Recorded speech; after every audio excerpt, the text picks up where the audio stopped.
અમદાવાદના નિકોલ વિસ્તારમાં એક 7 વર્ષની બાળકી સાથે સોસાયટીમાં જ રહેતા એક વ્યક્તિ દ્વારા છેડતી કરવામાં આવી હોવાની અત્યંત ગંભીર ઘટના સામે આવી છે.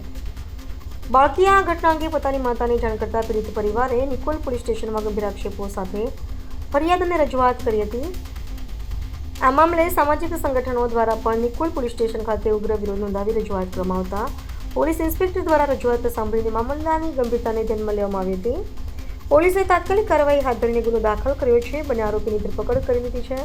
હાલ પોલીસ દ્વારા કાયદેસરની કાર્યવાહી આગળ ધપાવી વધુ તપાસ ચલાવવામાં આવી રહી છે અને તંત્રના નિવેદન મુજબ પરિસ્થિતિ સંપૂર્ણપણે નિયંત્રણમાં છે તેમજ અધિકારીઓ આ મામલે એલર્ટ મોડ પર છે. કલ્પેશ પરમાર, અધ્યક્ષ જનતા સેના ગુજરાત. આજે તમે નિકોલ પોલિટિકલ શા કારણે શું મુદ્દો?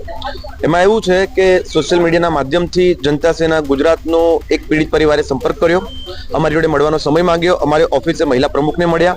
તેમના જણાવ્યા અનુસાર જે પીડિતા છે એમને એવું કહ્યું કે એમની 7 વર્ષની બાળકી છે. આ 7 વર્ષની બાળકીને તેમની પડોશમાં રહેતા કોઈ છોકરાએ 21 તારીખે કે અંદાજે 20 તારીખે ફોન વિડીયો બતાવ્યા. ત્યારબાદ એ પ્રકારનું કૃત્ય દીકરી જોડે કર્યું. દીકરી રડતી રડતી તેની માતા પાસે ગઈ અને હકીકતની એ માતાને જાણ કરી. ત્યારબાદ ત્યાં નાનું મોટું બોલાચાલી થઈ અને દીકરીની માતા નિકોલ પોલીસ સ્ટેશને આવી ફરિયાદ લખાવવા માટે, પરંતુ નિકોલ પોલીસ સ્ટેશને જે તે સમયે અરજી લીધી. તપાસના ભાગરૂપે ક્યાંક તપાસ કરીશું ને જો હકીકત જણાશે તો ફરિયાદ દાખલ કરીશું, આવી જે તે સમયે વાત થઈ. પરંતુ ત્યારબાદ સામેવાળા જે પક્ષના જે આરોપી હતા, આરોપીએ એવું જાણવા મળ્યું કે પોલીસ ચોકી અથવા પોલીસ સ્ટેશનની અંદર ઉગ્રતાએ ભર્યું વર્તન કરીને જે દીકરીની માતાને લાફો માર્યો.